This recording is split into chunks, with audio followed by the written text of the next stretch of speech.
Bienvenue dans le podcast à contre-courant, le podcast des mères audacieuses, le rendez-vous inspirant qui met en lumière des femmes et des hommes qui ont choisi de redéfinir leur trajectoire, de créer leur propre voie et de conquérir leur indépendance. Je suis votre hôte, Nathalie Grimaud-Morvillier, et je suis honorée de vous accompagner dans ce voyage extraordinaire. Après plus de 15 ans en tant que salariée dans le domaine du marketing digital et après 4 discriminations à la maternité, j'ai décidé de prendre mon indépendance pour mieux profiter de mes enfants sans renoncer à ma carrière professionnelle. Avec la tribu digitale, j'aide désormais les parents à en faire de même. Dans ce podcast, à chaque épisode, nous vous présenterons des histoires captivantes de mères audacieuses, de pères engagés, mais surtout de parents déterminés qui ont trouvé le courage de se réinventer pour mieux concilier leur vie personnelle et professionnelle. Qu'il s'agisse de maman, de papa ou de famille, notre podcast est un espace où chacun peut trouver une source d'inspiration, de conseils et de perspectives pour embrasser un avenir empreint de flexibilité, d'épanouissement et de conciliation ainsi que de succès. Si vous êtes à la recherche de nouvelles manières de penser et ou de travailler ou encore d'astuces, c'est le podcast qu'il vous faut. Prenez dès à présent votre boisson préférée et c'est parti. Retrouvons-nous dans le nouvel épisode du jour. Bonjour à toutes et à tous et bienvenue dans ce nouvel épisode de podcast pour toutes les mères qui aimeraient travailler autrement, mais surtout en harmonie avec son énergie et son profil personnel. Trop souvent, nous nous sentons contraintes par les normes de la société et les attentes des entreprises, mais en réalité, qu'en est-il de notre propre rythme, de notre propre manière de fonctionner qui nous permettrait non seulement d'être plus efficaces, mais aussi et surtout de nous sentir plus épanouis dans notre travail? Pour évoquer ce sujet aujourd'hui, j'ai le plaisir d'accueillir Kathleen. Bonjour Kathleen, quel plaisir aujourd'hui de t'avoir avec moi. Hello, merci, je suis trop contente aussi d'être là. Alors pour commencer, est-ce que tu peux te présenter à celles et ceux qui nous écoutent? Je suis Kathleen, j'ai 32 ans, maman, passionnée d'équitation, de voyage, la liste est très très longue. Si je devais me définir, je dirais que je suis une amoureuse de la vie, curieuse, optimiste et créative également. Et aujourd'hui, j'accompagne en parentalité, je suis coach également pour les mamans. Et en fait, je suis persuadée que les mamans, elles ont vraiment le pouvoir de s'épanouir pleinement dans leur parentalité sans avoir à se sacrifier leurs rêves, leur identité ou à entrer dans des cases pour à relever le statut de la bonne maman, justement. Donc, j'accompagne toutes ces mamans à se libérer, à construire une relation authentique et apaisée avec leur enfant pour pouvoir mieux s'épanouir. Waouh, donc effectivement, on est un peu sur la même lignée, même si moi, c'est côté professionnel, mais finalement, l'objectif est le même, de pouvoir être Exactement. épanoui parce qu'on n'a qu'une seule vie. Alors, tu nous as dit que tu étais maman. Depuis quand et combien d'enfants as-tu? Alors, je suis maman depuis 4 ans et demi, comme dirait mon grand, parce qu'à cet âge-là, les demi, ça compte. Et je suis maman de 2 petits bouts. J'ai le grand et j'ai la petite puce qui a 2 ans. Et ce sont de véritables piles électriques au quotidien. Donc, j'ai pas le temps de m'ennuyer. J'imagine bien, effectivement. Alors, est-ce que tu peux nous raconter comment nous nous sommes rencontrés? Ah, c'est par l'intermédiaire d'une amie. Donc, coucou Isa, si tu nous écoutes, tu nous écouteras certainement. Qui m'a beaucoup, beaucoup parlé de toi, de la tribu digitale notamment, de toutes les actions qui étaient mises en place. Et les valeurs m'ont tout de suite parlé, en fait, m'ont tout de suite séduite. D'autant plus qu'à ce moment-là, j'étais en pleine reconversion, en plein burn-out professionnel. Donc, j'étais là genre, waouh, c'est incroyable. Et puis, j'ai suivi un petit peu au loin. Et aujourd'hui, bah voilà, on se rencontre enfin. Et c'est clair et c'est toujours un plaisir pour moi de rencontrer effectivement des personnes finalement proches de la communauté puisque Isabelle est vraiment une membre aujourd'hui très très active dans la communauté de la tribu digitale. Si tu étais une femme à impact connu, qui serais-tu? Mais surtout pourquoi? C'est drôle que tu me poses cette question parce que je me faisais la remarque dernièrement avec mon mari en me disant, tu sais, si je devais donner le nom de quelqu'un à impact, et ben, naturellement, ce sont plus des noms d'hommes qui me viennent. Les femmes, c'est plus compliqué. Et je lui ai dit, je veux changer ça. Donc, on a rigolé sur ça et moi et tous mes rêves. Mais si je devais choisir quelqu'un, je dirais Oprah Winfrey pour son engagement envers les femmes, envers l'autonomisation des femmes notamment, et pour son exemple en fait de leadership et de résilience. C'est vrai effectivement que c'est un très bel exemple. Alors, rentrons maintenant dans le vif du sujet. Peux-tu nous expliquer ce qui t'a fait prendre conscience qu'il est important de comprendre, mais aussi de prendre en compte notre propre rythme dans notre vie professionnelle pour justement être plus efficace? Ça a été mon fils dans ses premiers mois de vie. C'est clairement lui qui m'a mis sur le chemin du développement personnel, sur le fait de s'écouter davantage. J'ai toujours été celle qui courait, qui jonglait entre 50 000 activités, trois boulots à la fois en plus des études. Et puis je suis devenue maman de ce petit garçon. Je me suis dit, waouh, ça sera incroyable. Oui, oui, j'avais pas du tout préparé ma parentalité. Et on m'a toujours répété que un bébé ça dort, ça fait des siestes, de dormir quand le bébé dort. Et en fait, le mien, il dormait pas du tout. Il faisait des réveils toutes les heures et demie, toutes les 2 heures. Donc, du coup, quand bah, tu as l'habitude de ne pas écouter ton énergie et de courir dans tous les sens, et qu'en plus bébé ne dort pas, tu finis un peu par vriller. Ah, c'est clair. Donc, donc du coup, j'ai pas eu d'autre choix en fait. J'ai été confrontée et je suis tombée bah, sur le Human Design. C'est une amie qui m'en a parlé et du coup, j'ai compris le fonctionnement de mon fils. Je me suis dit, mais c'est incroyable, c'est dingue. Donc, si je me suis dit, si ça fonctionne pour lui, ben, pourquoi pas aller creuser pour moi, pour me réaligner. Et c'est comme ça qu'en fait, de fil en aiguille, je me suis dit, bah, c'est pas mal finalement de s'écouter parce que j'ai toujours grandi dans une famille où on me disait, bah, dormir, c'est accessoire. Tu dormiras quand tu seras morte. Il n'y a pas le temps de dormir et dormir n'est absolument pas accessoire. Franchement, je sais pas pourquoi on dit ça. Mais en fait, j'ai enfin compris mon fonctionnement. J'ai enfin compris aussi comment ressourcer, du coup, mon énergie, comment respecter mon énergie pour être plus productive et sans épuiser. Donc, forcément, bah, ça a eu un impact sur mon bien-être, sur mon épanouissement, sur ma communication également avec les autres, notamment avec mon conjoint. Et du coup, j'ai pu adapter mon organisation au travail pour ne plus me sentir complètement drainée à la fin de ma journée boulot, pour me sentir plus disponible aussi émotionnellement quand j'allais récupérer mon fils chez la nounou, tout simplement. Donc voilà, le déclencheur, mon fils et ses insomnies. C'est vrai que souvent, les enfants déclenchent chez nous nos envies profondes qu'on a mis de côté par l'éducation, comme tu le dis là, bah voilà, on t'a répété que dormir c'est accessoire, donc tu étais toi-même finalement une vraie pile électrique. Et C'est au ça. moment où ton fils arrive, bah ça fonctionne plus parce qu'il y a aussi besoin de ressourcer. Et non, malheureusement, dormir n'est pas encore accessoire. Peut-être qu'un jour, quand la science sera suffisamment évoluée, mais pour l'instant, c'est un vrai besoin pour pouvoir tenir sur la durée. Exactement. Alors, tu nous parlais justement du Human Design. Donc moi, c'est une notion, comme je te disais tout à l'heure, avant l'enregistrement, que j'ai découvert il y a peu. Et je pense qu'il y a peu d'auditeurs et d'auditrices qui connaissent ce concept. Est-ce que tu peux nous l'expliquer, ainsi que les principales déclinaisons qui en découlent? Oui. Alors, le Human Design, c'est, pour faire simple, une grille de lecture. C'est un outil du développement personnel qui va être basé en fait sur la connaissance de soi. C'est un mélange de plusieurs sagesses ancestrales. Donc, on est un peu, il va y avoir l'astro, l'I Ching, la Kabbale, entre autres, les chakras aussi, et de sagesse moderne comme bah, les physiques, l'épigénétique aussi, dont on parle de plus en plus, et les sciences quantiques. C'est hyper puissant comme outil et je le trouve vraiment incroyable. C'est qu'en fonction de ton heure de naissance, ta date de naissance, ton lieu de naissance, ça va te sortir une charte. Donc, bah, je te partagerai un lien que j'utilise pour pouvoir créer sa charte. Quand tu le vois, c'est un peu du charabia, très clairement, mais en même temps, ça te montre la profondeur du coup. De connaissances qu'il y a à savoir de soi. Parce que souvent, on se dit, moi, je me connais très bien, hein, j'adore le bleu, j'aime faire du sport et les balades en nature. Oui, mais plus en profondeur encore, comment tu fonctionnes, comment tu réfléchis, comment tu gères le stress, les émotions. Est-ce que tu es plutôt à absorber les émotions ou est-ce que tu es plutôt du coup très auto-centré? On peut en parler des heures, donc du coup je vais résumer.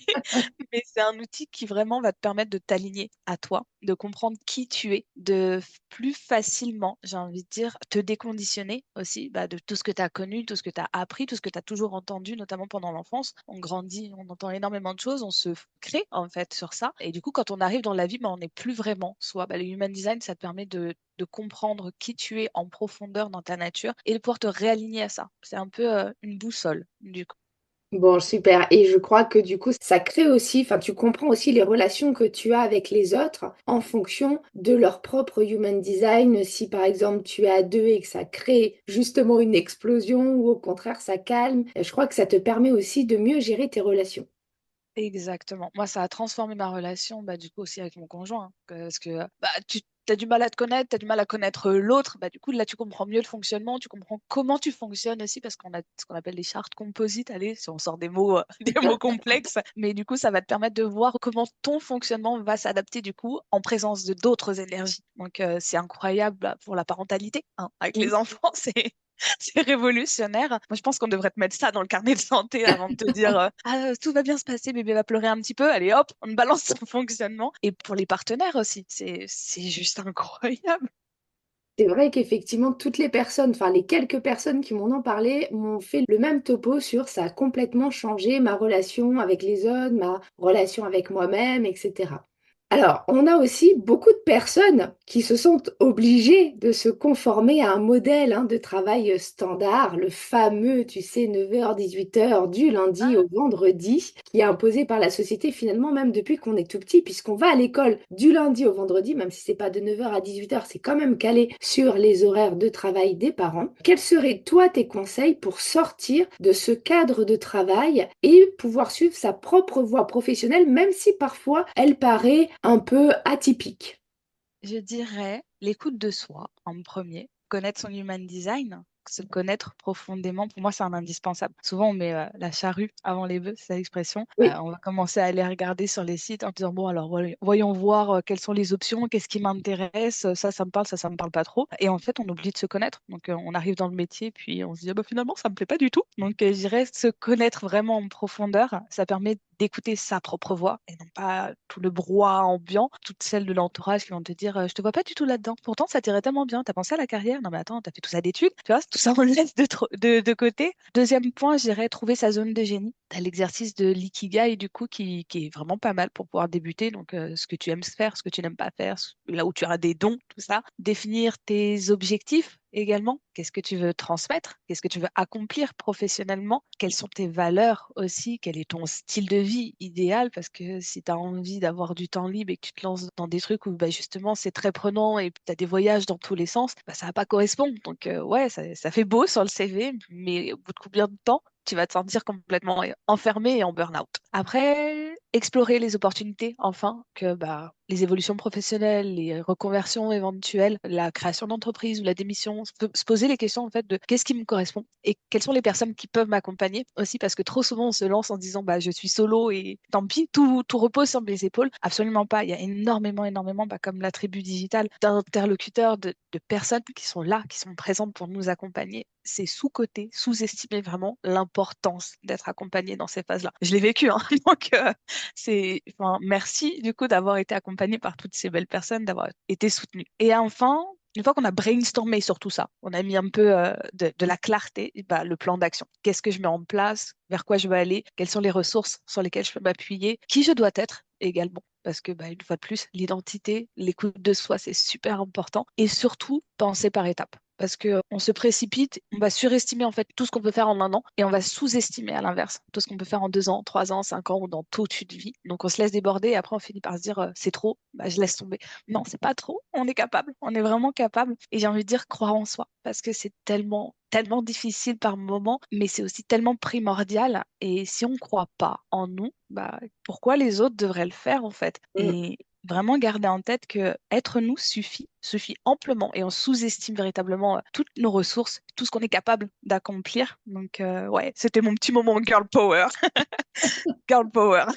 Et après, c'est le réseau. Bah, je l'ai vu avec Isa qui nous a mis du coup en contact. Vraiment, le réseau, s'entourer de personnes et c'est pas forcément que la famille. Ça peut être aussi des amis, ça peut être des réseaux également professionnels, des associations, tout ça parce que, bah, comme on dit, on est l'entourage. On est la moyenne des 5 personnes qu'on fréquente le plus. Si tu es entouré de personnes qui ne te soutiennent pas, c'est dur de croire en toi, c'est dur d'avoir envie et de rester motivé. Donc l'entourage, ça compte aussi énormément. C'est clair. Et c'est vrai que moi, je le vois, en tout cas dans la communauté, c'est source de réussite ou au contraire d'échec. Parce que quand l'entourage dit non, mais qu'est-ce que tu vas prendre par exemple ce job ou faire cette reconversion, etc. Déjà, ça nous met du plomb dans l'aile et on a beaucoup plus de difficultés à y aller parce qu'on se dit, bah oui, en fait, qu'est-ce que je fais là? Bon, je ferais mieux de retourner dans mon CDI et on n'a pas l'élan suffisant pour pouvoir y arriver. Donc c'est vrai que l'entourage, on le sous-estime souvent, mais il a un impact énorme. C'est ça, souvent notre entourage pense mieux nous connaître que nous-mêmes. Et des fois, on se laisse avoir par ça en disant bah, c'est mon mari, ouais, c'est mon papa, il me connaît, il m'a mis au monde après tout. Et non, en fait, si moi-même je me connais pas, je vois pas comment toi tu peux me connaître encore davantage, du coup. Donc, non, non, c'est vraiment faire attention à notre entourage. C'est un point très, très précieux. C'est clair. Alors, est-ce que tu as des astuces à partager justement avec peut-être les personnes qui nous écouteraient et qui souhaiteraient commencer à faire ce travail, cette réflexion en fonction de leur énergie, de leur profil, mais qui peuvent se sentir freinés par les attentes extérieures? Je vais le redire encore. Le human design, faire sa charte, tu peux la faire comme je le disais, tu peux la faire en ligne et du coup essayer de décrypter. Sur les sites, ils te donnent des petites explications. Majoritairement, c'est en anglais. Et il y a énormément de sites gratuits donc pour faire la charte. En tout cas, par contre, ce qui va être payant, ça va être la lecture, forcément. Mhm. Tu as de plus en plus de livres sur le sujet aussi. Personnellement, c'est comme ça que j'ai commencé. Après, il faut s'accrocher. Ce sont des gros bouquins je pense d'un bon 500 pages. Il y a du jargon, tout ça. Donc, moi, je trouve ça passionnant, du coup. Mais c'est vrai qu'il faut s'accrocher. Moi, c'est une offre que je propose justement aux mamans parce que, bah, comme je disais, pour moi, c'est incroyable, en fait, et c'est une ressource tellement primordiale de comprendre et comprendre son enfant pour pouvoir mieux fonctionner au quotidien. Et pour ce qui est des attentes extérieures, un travail sur soi.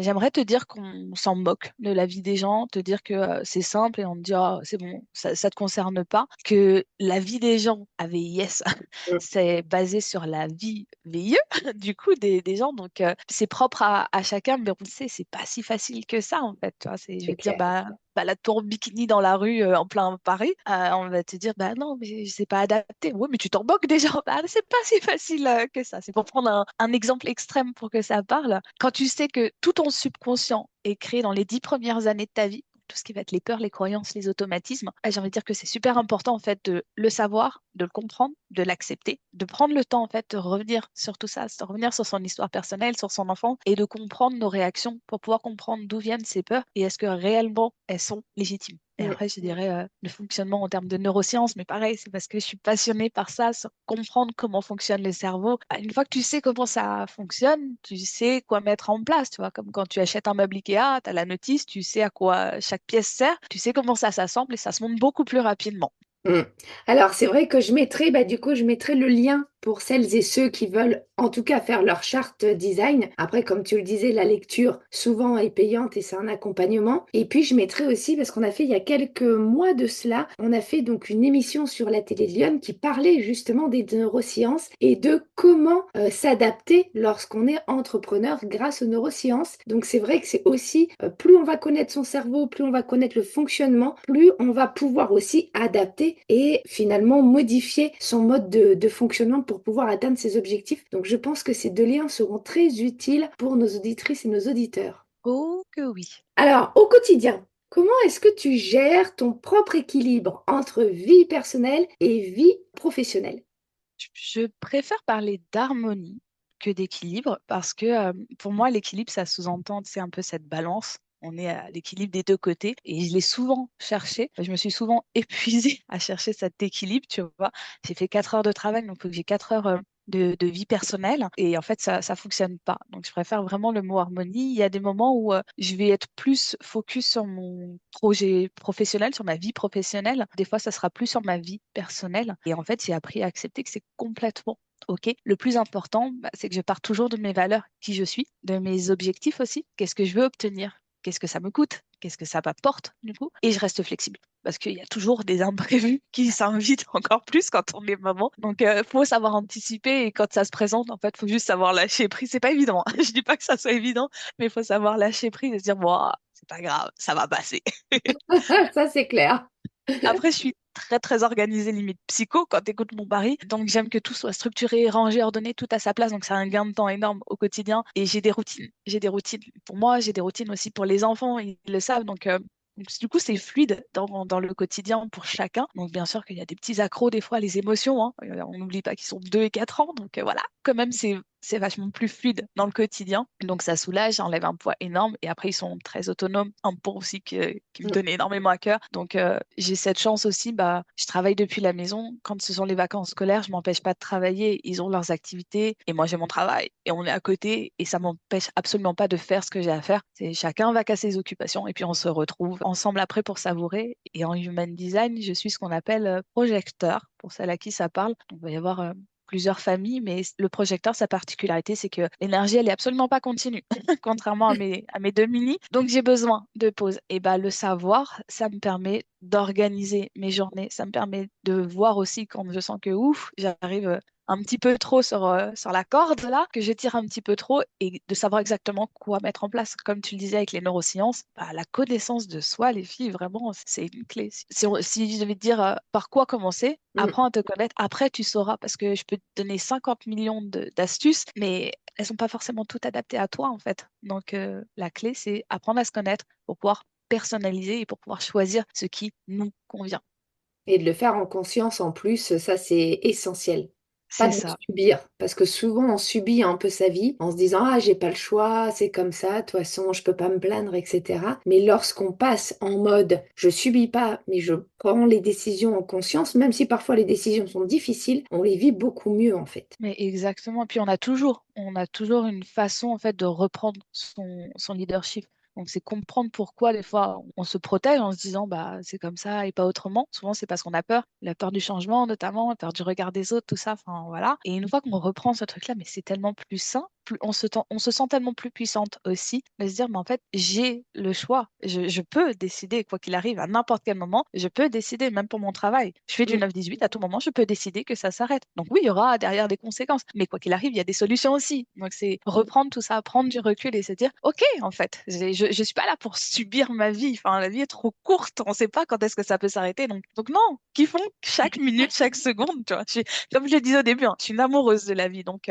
non, il faut aimer, il faut vibrer, il faut être heureuse, il faut s'épanouir. Et ça commence par bah, décider, en fait, tout simplement. Décider d'être heureuse, décider de décider et d'arrêter juste de subir. Tout à fait d'accord avec toi et moi, c'est un peu mon mantra. Même quand il y a des choses difficiles qui arrivent, je me dis, bah, j'ai le choix maintenant, même si c'est difficile, de prendre telle ou telle décision plutôt que de subir. Et c'est vrai que ça change énormément la donne parce que on redevient acteur de sa vie, même dans des moments qui peuvent paraître difficiles et qu'on aurait pu subir. Finalement, on est acteur et donc, en fait, on a le choix de ce qui va se passer ensuite. Et ça, c'est absolument génial. Alors, est-ce que tu peux nous partager ta plus grande réussite ou alors un moment particulier que tu souhaites justement mettre en exergue avec le sujet du jour, hein, donc le fait de pouvoir travailler différemment en fonction de son énergie et de sortir du cadre finalement que la société nous impose. Je rigole toute seule parce que hier, mon mari je lui posais la question. On parle beaucoup de ces choses-là, souvent. Je lui pose des questions perchées comme ça. Il se moque de moi très, très, très, très régulièrement. Mais du coup, je lui ai dit, ouais, si tu devais justement dire c'est quoi ta plus grande réussite, tout ça. Et il m'a sorti la longue tirade du script dans Mission Cléopâtre, là, Astérix et Obélix, de il n'y a pas de bon ou mauvais moment. Enfin, il la connaît limite par cœur, tu vois. Mais du coup, en plus grande réussite, je dirais d'avoir pris conscience de l'importance de travailler sur mes blessures d'enfance pour me permettre en fait d'être alignée avec qui je suis au fond, vraiment, et pour me permettre d'être épanouie au quotidien et de construire une meilleure relation avec mes enfants. Je pense honnêtement que c'est le plus beau cadeau que je puisse me faire, que je me sois fait, et le plus beau cadeau que je puisse leur faire aussi. Et c'est aussi ce qui a donné vie à mon entreprise, du coup, c'est vraiment cette volonté de permettre bah, à chaque enfant d'être aimé et accepté pour qui il est, et à chaque mère de s'autoriser à briller pleinement et s'épanouir pleinement. Et ça passe par des parents plus conscients de leurs propres blessures, de son fonctionnement, du fonctionnement de l'autre. Donc ma plus grande réussite, là, ouais, je dirais que c'est ça, mon héritage, tu vois. Ah bah, c'est génial, je trouve ça magique comme grande réussite, effectivement. Et Est-ce que pour tu as des anecdotes aussi peut-être? des anecdotes, fou, j'en ai, j'en ai pléthore, comme on dit. Tu vois l'enfant à qui on dit ne mets pas ta main sur la plaque parce que ça brûle. Et puis tu te dis, ah, allons tester, on va voir, c'est moi. Dans la vie, j'ai besoin de me prendre des murs pour pouvoir comprendre par moi-même vraiment le truc de mais, bah, je t'ai dit de pas faire, donc ne fais pas, ça fonctionne pas. Donc, typiquement, là, souvent, mes clientes me disent, ah, t'es quelqu'un de très solaire, inspirant, t'as l'air tout le temps détendu et apaisé. Oui, aujourd'hui, allez, on va dire 70%, 80% du temps, parce que j'ai mes craquages hein, aussi, mais j'ai pas été ça du tout avant. J'étais vraiment, enfin, je pouvais péter des plombs pour rien, je me cramais, mais vraiment en termes d'énergie. À un moment, j'ai cumulé 3 jobs en plus de mes études en prépa. Donc, Ah pour oui. ceux qui connaissent, la prépa, c'est Mm. intense. Et je faisais les malaises et ils me disaient, mais enfin, il y en a qui le font. Donc, s'ils le font, moi aussi, je suis capable. Donc, je vais y aller. Donc, l'orgueil à fond. Hein. Avec les enfants, c'était pareil. Enfin, je voyais 50 millions de choses et j'écoutais pas mes enfants. Je m'écoutais pas non plus. C'est marqué ça dans le livre. Telle personne l'a dit. Et donc, du coup, je vais le mettre en application. Donc, une fois de plus, la connaissance de soi, la connaissance de l'autre. Et quand on se connaît aussi, bah, on est plus enclin, en fait, à accepter que l'autre aussi et son propre fonctionnement et il soit pas un mode d'emploi, un robot livré comme ça en disant on-off. Ouais, des anecdotes. Honnêtement, j'en ai des milliers, donc on pourrait en parler longtemps. Non, bah, en tout cas, super. J'aime beaucoup ta manière de penser. Je pense qu'on a une manière assez proche, hein. C'est pour ça d'ailleurs que Isabelle nous a mis en relation de voir la vie, voilà, bien se connaître, de sortir du cadre pour vraiment faire ce dont on a besoin, nous, sans prendre en compte forcément ce que nous impose la société, ce qui n'est pas du tout évident parce qu'on a été malheureusement éduqués dans un cadre, comme je disais, dès l'école, hein, c'est du lundi au vendredi, de 9h à 16h30. Souvent derrière, il y a le périscolaire ou avant, il y a le périscolaire en fonction. Donc on est quand même sur des horaires qui correspondent beaucoup aux horaires de travail lorsqu'on grandit. Et c'est vrai que sortir du cadre pour dire, OK, mais de quoi moi j'ai besoin, c'est souvent assez difficile. Donc merci pour tes différents partages et je pense qu'ils vont parler aux différentes auditrices et auditeurs qui nous écoutent parce que je pense qu'il y en a plein qui se sont cramés, il y en a plein qui ont essayé d'appliquer ce qu'on voit dans les livres, par exemple, mais sans forcément de résultats escomptés. Donc je pense que beaucoup vont se reconnaître. Merci beaucoup. Mais avec plaisir. Eh bien, on a passé un superbe moment encore aujourd'hui avec de nombreux conseils de Kathleen que d'ailleurs vous pouvez mettre en place, tester, peut-être aller faire votre charte aussi pour pouvoir commencer à réfléchir et commencer à en savoir un petit peu plus sur votre fonctionnement. Comme je le disais précédemment, on n'a pas été éduqué à prendre en considération nos besoins. Souvent, c'était oh, faut pas trop s'écouter. Si t'es malade, faut pas t'écouter, faut quand même aller au travail. Si t'es fatigué, faut pas t'écouter, etc. Et c'est vrai que travailler en fonction de son énergie et de son profil personnel peut non seulement transformer notre expérience professionnelle, faire qu'on soit plus épanoui, plus contente, mais aussi avoir des impacts dans l'ensemble de notre vie. Alors en intégrant ces principes dans notre quotidien, nous pouvons toutes et tous viser un plus grand épanouissement et un meilleur équilibre dans toutes les facettes de notre vie. Si vous avez aimé cet épisode, n'hésitez pas à nous laisser un commentaire, voire à nous laisser une note également, et puis à le partager bien évidemment à celles et ceux qui en auraient besoin. En attendant la semaine prochaine, je vous souhaite une très très belle journée, après-midi ou soirée et je vous retrouve donc mercredi prochain pour un nouvel épisode dans lequel nous explorerons d'autres aspects fascinants d'un parcours audacieux. Prenez soin de vous et à très vite.